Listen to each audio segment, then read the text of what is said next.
হরে কৃষ্ণ। উপস্থিত সকল ভক্তকে ভগবত তত্ত্বজ্ঞান ইউটিউব চ্যানেলে স্বাগত জানাচ্ছি।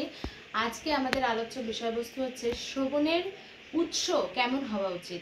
তো আমরা জানি নববিধা ভক্তির যে 9টি অঙ্গ আছে, সেই 9টি অঙ্গের মধ্যে প্রথম অঙ্গ হচ্ছে শ্রবণম। শ্রবণম কীর্তনম বিষ্ণু স্মরণম পাদ সেবনম অর্চনম বন্দনম দাসম সক্ষম আত্মনিবেদনম, এই হচ্ছে নববিধা ভক্তি। তো তার মধ্যে প্রথম হচ্ছে শ্রবণম। তো শ্রবণম বিধি থেকে আমাদের ভগবত ভক্তির পন্থা শুরু হয়। তো সেই জন্য শ্রীমদ্ ভাগবতমে বর্ণনা করা হয়েছে যে শ্রবণে যদি কারোর রুচি উৎপন্ন না হয়, যত রকমই আমরা সেবা সম্পাদন করি না কেন, যদি শেষ পর্যন্ত শ্রবণে আমাদের রুচি উৎপন্ন না হয়, তাহলে সেটা হচ্ছে আমাদের অন্যান্য সমস্ত প্রসেস করার কোনো ফলই প্রাপ্ত হচ্ছে না। সমস্ত ভগবত সেবা সম্পাদনের মূল উদ্দেশ্য হচ্ছে ভগবত কথা, ভগবত জ্ঞান শ্রবণে আমাদের যাতে রুচি উৎপন্ন হয়। তো সেই শ্রবণের উৎস কেমন হওয়া উচিত? শ্রবণের উৎস সম্পর্কে প্রথম যে লক্ষণীয় বিষয় সেটা হচ্ছে যে আমরা যেই মাধ্যম থেকে শ্রবণ করছি সেটা তিনি যাতে সদ্গুরু হন। সদ্গুরুর বিষয়ে শাস্ত্রে বর্ণনা করা হয়েছে যে সদ্গুরুদেব কি হন না, তিনি কেবল কৃষ্ণ কথাই বলবেন, তিনি কৃষ্ণ ভগবান এই বার্তা প্রদান করবেন, তিনি হচ্ছেন সদ্গুরু। তো সেই সদ্গুরু হচ্ছেন আমাদের এই কলিযুগে এসি ভক্তিবেদান্ত স্বামী শিল প্রভুপাদ, অভয় চরণারবিন্দ ভক্তিবেদান্ত স্বামী শিল প্রভুপাদ। উনি যখন এই কলিযুগে অবতীর্ণ হয়েছিলেন, তখন শ্রী চৈতন্য মহাপ্রভুর যে বাণী সেটি তিনি সারা বিশ্বে প্রদান করেছিলেন। আর আমরা যারা ইসকনে যুক্ত ভক্তবৃন্দরা রয়েছি, আমরা প্রত্যেকেই শিল প্রভুপাদের যে ভগবদ গীতা, ভাগবতম আদি শাস্ত্রগ্রন্থ রয়েছে সেগুলি অধ্যয়ন করি। কিন্তু আমাদের সর্বপ্রথম কার থেকে শ্রবণ করা উচিত? তো সেখানে আমাদের সব থেকে লক্ষণীয় বিষয়বস্তু হচ্ছে, যেহেতু আমরা ইসকনে যুক্ত, তাই ইসকনের যিনি সংস্থাপক আচার্য, সেই সংস্থাপক আচার্যের কাছ থেকে আমাদের শ্রবণ করা উচিত। শ্রবণের মূল অর্থ হচ্ছে যে আমি যে পরম্পরা ধারায় যুক্ত, সেই পরম্পরা ধারায় যার মাধ্যমে আমি এটা জানতে পেরেছি যে কৃষ্ণ ভগবান, তার থেকে আমাদের এই শ্রবণম পন্থাকে গ্রহণ করা উচিত। কে আমাদেরকে, যদি আমি আমার কথা ভাবি, তাহলে কে আমাকে এই কৃষ্ণ যে ভগবান এই তত্ত্ব প্রদান করেছেন, সেটি হচ্ছে অভয় চরণারবিন্দ ভক্তিবেদান্ত স্বামী শিল প্রভুপাদ।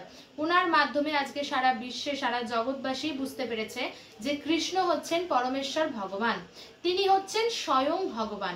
তো এই তত্ত্ব আমাদের কাছে প্রদান করেছেন প্রভুপাদ। ওনার সমস্ত গ্রন্থাবলীর মধ্যে এই কথা বর্ণনা করা হয়েছে। তো উনি যে শাস্ত্রগ্রন্থ প্রদান করেছেন আর উনি যে লেকচার প্রদান করেছেন, সেগুলি সবকিছুই আমাদের কাছে উপলব্ধ রয়েছে। ওনার যে লেকচারগুলি সেগুলি আপনারা ইউটিউবে পাবেন, আর ওনার যে গ্রন্থগুলি রয়েছে সেগুলো আপনারা বিশ্বের যে কোনো ইসকন সেন্টারে যে কোনো ভাষায় আপনারা পাবেন। তো এই দুটো হচ্ছে প্রভুপাদের কাছ থেকে শ্রবণের পন্থা। আমরা যখন প্রভুপাদের গ্রন্থ অধ্যয়ন করব, তখনও আমরা প্রভুপাদের ডাইরেক্ট হচ্ছে সঙ্গ পাচ্ছি, প্রভুপাদের কাছ থেকে ডাইরেক্ট শুনছি। প্রভুপাদের তাৎপর্য পড়া মানে প্রভুপাদ থেকে ডাইরেক্ট শ্রবণ করা। আর যখন আমরা প্রভুপাদের লেকচার শুনছি, তখনও আমরা প্রভুপাদের থেকে ডাইরেক্ট শ্রবণ করছি। তো প্রথম আমাদের শ্রবণ করা উচিত প্রভুপাদের থেকে। সেকেন্ড আমাদের শ্রবণ করা উচিত হচ্ছে আমাদের যিনি গুরুদেব আছেন, আমরা যারা ইসকনে দীক্ষিত ভক্তবৃন্দরা আছি, আমাদের যারা নিজস্ব গুরুবর্গ আছেন, তাদের থেকে শ্রবণ করা উচিত। এবং থার্ড হচ্ছে সেই ব্যক্তির থেকে শ্রবণ করা উচিত যেই ব্যক্তি আমাদের শিল প্রভুপাদের কথাকে যথাযথভাবে বর্ণনা করছে। এরকম ব্যক্তির থেকে শ্রবণ করা উচিত না যে শিল প্রভুপাদের কথা বা শিল প্রভুপাদের যে তাৎপর্য তাকে বিকৃত করে কোনো অন্যভাবে প্রদান করছে, সেরকম সোর্স থেকে বা সেরকম উৎস থেকে আমাদের শ্রবণ করা উচিত না। আমাদের সবসময় শ্রবণ করতে হবে শিল প্রভুপাদের কাছ থেকে প্রথমে, সেকেন্ডে হচ্ছে আমার নিজ গুরুদেবের কাছ থেকে, আর থার্ড হচ্ছে যারা শিল প্রভুপাদ আর শিল গুরুদেব, আমার যে নিজ গুরুদেব তার কথা অনুযায়ী প্রচার করছেন, তার কথার সাথে মিলছে, সেরকম ব্যক্তির কাছ থেকে আমরা শ্রবণ করতে পারি। এবং আমাদের যখন দীক্ষা আমরা গ্রহণ করি, তখন একটা ব্রত থাকে সেখানে যে আমরা যাতে ইসকন বহির্ভূত কারোর থেকে শ্রবণ না করি। তো এটার উদ্দেশ্য এটা নয় যে ইসকন বহির্ভূত যে ভক্তবৃন্দরা রয়েছেন, অনেকেই আছেন হয়তো যারা ব্রহ্ম মধ্ব গৌড়ীয় সম্প্রদায় ধারারই ভক্তবৃন্দ, কিন্তু তারা তাদের প্রতি বিদ্বেষপূর্ণ মনোভাব নিয়ে এই কথা বর্ণনা করা হচ্ছে না যে তাদের থেকে শ্রবণ করতে না।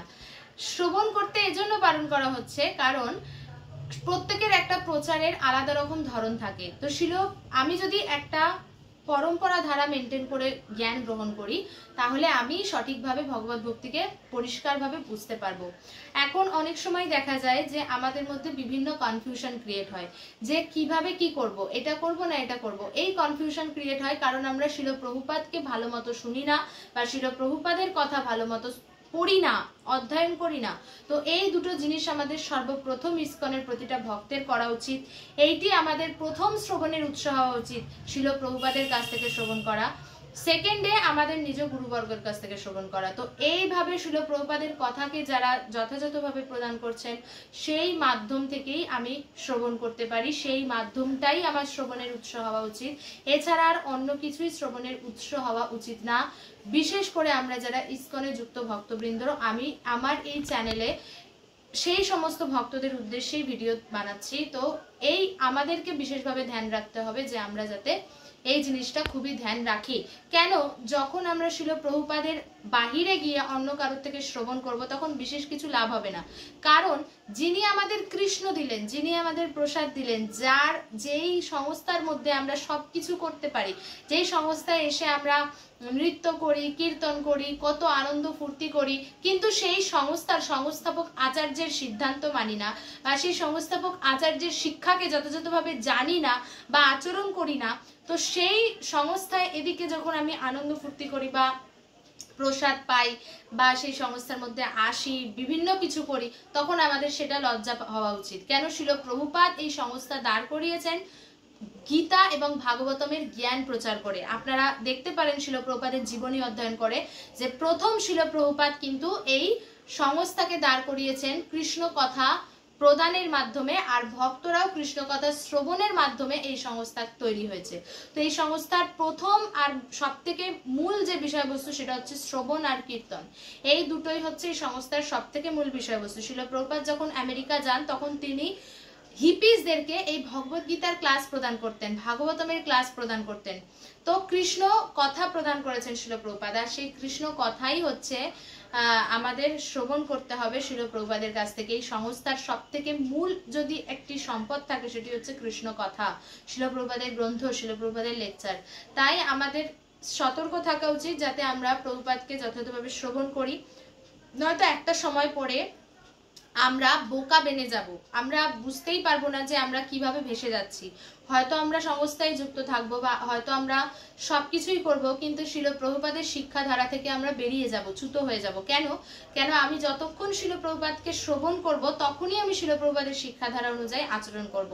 যখন আমি শিল প্রভুপাদের থেকে শ্রবণ করা বন্ধ করে দেবো বা যথাযথ গাইডেন্সে থেকে আমি শিল প্রভুপাদের গ্রন্থ অধ্যয়ন বন্ধ করে দেবো, তখন আমি কি করব, অন্যান্য মাধ্যম থেকে শ্রবণ করব, আর তখন আমি কি হব না, আমি চ্যুত হয়ে যাব। তো আমরা যারা ইসকনে যুক্ত আছি, আমরা আমাদের প্রধান শিক্ষাগুরুকে শিল প্রভুপাদ, তো ওনার কাছ থেকে আমাদের প্রথমে সঠিকভাবে শ্রবণ করতে হবে। তো ভগবান এটাই সন্তুষ্ট হন। ভগবান নিজেও বলেছেন যে ভগবত গীতায় যে পরম্পরা ধারায় এই ভগবত তত্ত্ব বিজ্ঞান গ্রহণ করতে হয়। তো শ্রীকৃষ্ণ তিনি স্বয়ং এই পরম্পরা ধারায় এই জ্ঞান প্রদান করেছেন। ভগবত গীতার পরম্পরা ধারা উল্লেখ রয়েছে ভগবত গীতায়।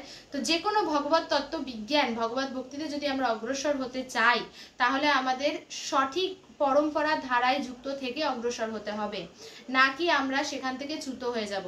তো আমরা ইসকনে যুক্ত হয়েছি, আমাদের কেউ দীক্ষাগুরু আছেন, তো সেই দীক্ষাগুরু কাকে মেনে চলেন, তিনিও শিল প্রভুপাদকে মেনে চলেন। তো সেই জন্য আমাদের পরম্পরা ধারা অনুযায়ী আমাদের সব থেকে গুরুত্বপূর্ণ যে যাকে আমরা ফলো করে চলবো সেটা হচ্ছে শিল প্রভুপাদ।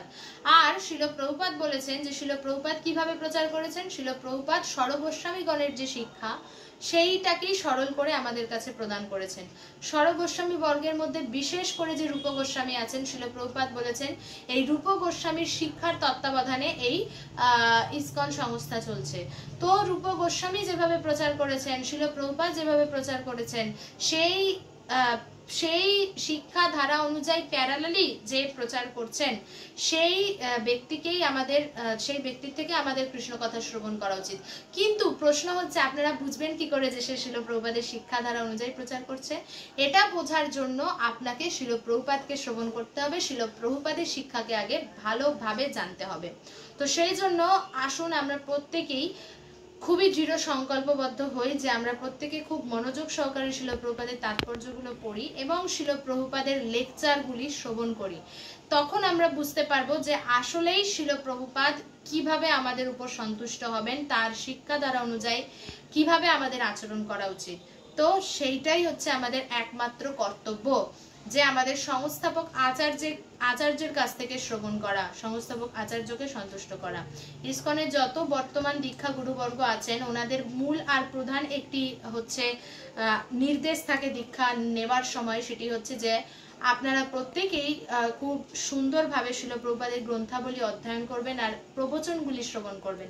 তো এই দুটো খুবই মূল আর খুবই বেসিক দুটো হচ্ছে নির্দেশ, যেটা সমস্ত গুরুবর্গরাই দিয়ে থাকেন তারা যখন ইসকনে বিশেষ করে যে সমস্ত গুরুবর্গরা দীক্ষা প্রদান করেন। তাই আমরা অনেকেই এই পয়েন্টটা মিস করি। আমরা অনেকেই আছি যারা প্রভুপাদকে বাদ দিয়ে অন্যান্য অনেকের কাছ থেকে শ্রবণ করি, কিন্তু এতে লাভ কিছুই হবে না, এতে ক্ষতি আর ক্ষতিই হবে। তো সেই জন্য যদি আপনি চান যে ভগবত ভক্তির ক্ল্যারিটি আসুক, আমার মধ্যে কনফিউশন না থাকুক, সঠিকভাবে আমি ভগবত ভক্তি করি এবং ভগবত ভক্তির প্রচার করি, নিজের জীবনে আচরণ করি, তাহলে প্রথম আর একমাত্র কর্তব্য শিল প্রভুপাদকে আমাদের শ্রবণের উৎস করা এবং আমার নিজের গুরুদেবকে। তো প্রত্যেক দিন উচিত যে শিল প্রভুপাদের কাছ থেকে কিছু না কিছু শ্রবণ করা এবং নিজের গুরুদেবের থেকে শ্রবণ করা। এর দ্বারা আমরা ভগবত ভক্তি সঠিকভাবে চালিয়ে যেতে পারবো।